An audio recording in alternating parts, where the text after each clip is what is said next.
Bismillahirrahmanirrahim. Assalamualaikum warahmatullahi ta'ala wabarakatuh. And hi to my audience and my beloved lecturer, Madam Irma Wahyuni. My name is Muhammad Danish Faris bin Muzadra SD.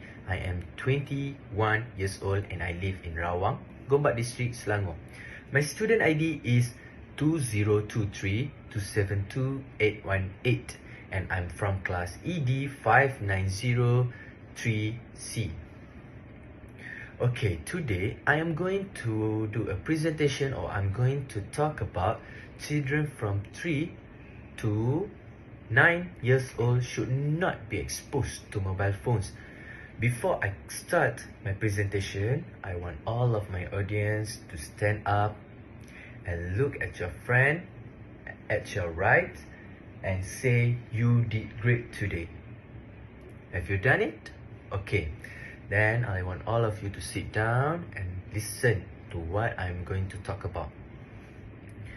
First of all, I want to ask you why I choose 3 to 9 years old. Why did I not choose to 12 years old, 13 years old?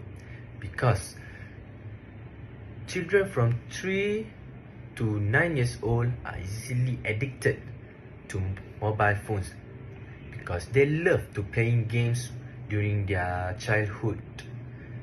Okay, why children should not be exposed to mobile phones? I have 3 points that I want to highlight. Number 1, health concerns. Number 2, developmental concerns. And number 3, content and online safety. Number 1, health concerns. One primary concern raised by some experts is the potential effect of radio frequency, or RF, radiation emitted by mobile phones or on young children's health. While extensive research has been conducted, the results are inconclusive, and regulatory bodies like the World Health Organization, or WHO, and the Federal Communication Commission, FCC, have set guidelines to limit exposure. Nevertheless, some parents and experts prefer to err on the side of the caution and limit children's exposure to electronic devices. Okay, point number 2, which is developmental concern. Critics argue that excessive screen time, including the use of mobile phones, may interfere with various aspects of children's development. Hands-on experience, physical play, and real-world interactions are considered crucial for the development of motor skills and cognitive abilities. Some worry that prolonged use of mobile phones hinder these important developmental milestones. And last, point number 3, which is content and online safety. The digital landscape is vast and not always child-friendly. There is concern that children might inadvertently access inappropriate or harmful content or online, or engage in activities that compromise their safety. Parental controls and monitoring tools are available, but their effectiveness can vary, and supervision remains a key component. Okay, next I'm going to talk about how to prevent children from being exposed to mobile phone. Preventing children from being excessively exposed to mobile phones involves a combination of setting boundaries, providing alternatives, and fostering a healthy relationship with technology. Here are some strategies that I want to highlight about. Number 1, establish screen time limits. Set specific and reasonable time limits for screen use. Use the guidelines from the organization like the American Academy of Pediatrics recommend age-appropriate limits. Examples: limits the screen time to 15 to 30 minutes per day for children. Utilize parental controls on device to enforce time restriction. Point number 2, encourage outdoor play and physical activities. Promote physical activities and outdoor play to balance screen time with healthy, active pursuits, such as encourage the children to go outside in the evening to jogging or cycling with their friends or with their parents.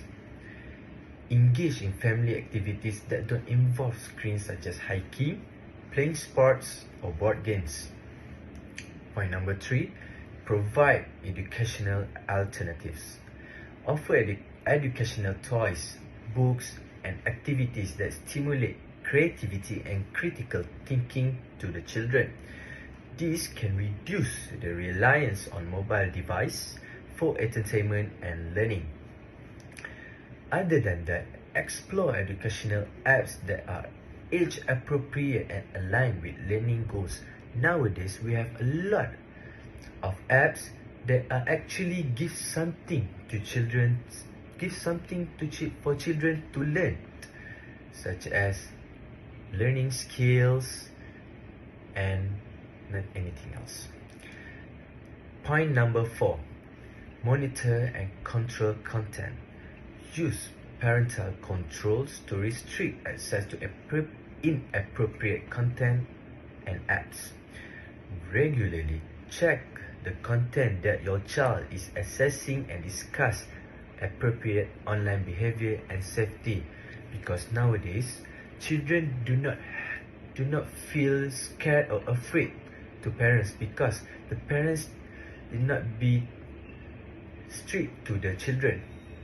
And lastly, my point is educate children about responsible tech use. Parents can teach children about responsible and safe use of technology, including the importance of privacy and respectful online behavior. Foster open communication so that children feel comfortable discussing their experience and concern with technology. If the children have a discussion about their learning in school, parents must accompany the children so the children did not do something bad using their phone.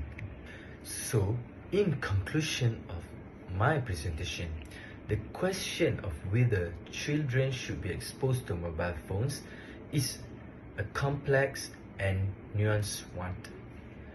While there are valid concerns regarding potential health impacts, developmental considerations, and the risks associated with unrestricted access to online content, there are also arguments in favor of introducing children to technology responsibly.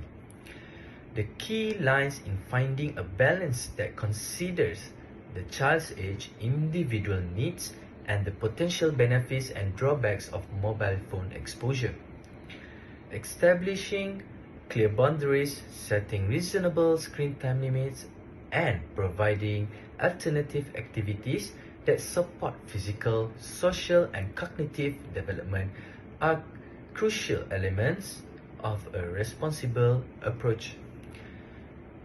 I think that's all for my presentation. So, before I end my speech or my presentation, I want to give one quote to all of my students or all of my audience, which is, losers quit when they are tired, but winners quit when they have won. So I want all of you to be winners, to be a successful person and useful to this country. That's all from me. Assalamualaikum warahmatullahi wabarakatuh, and thank you. Bye bye.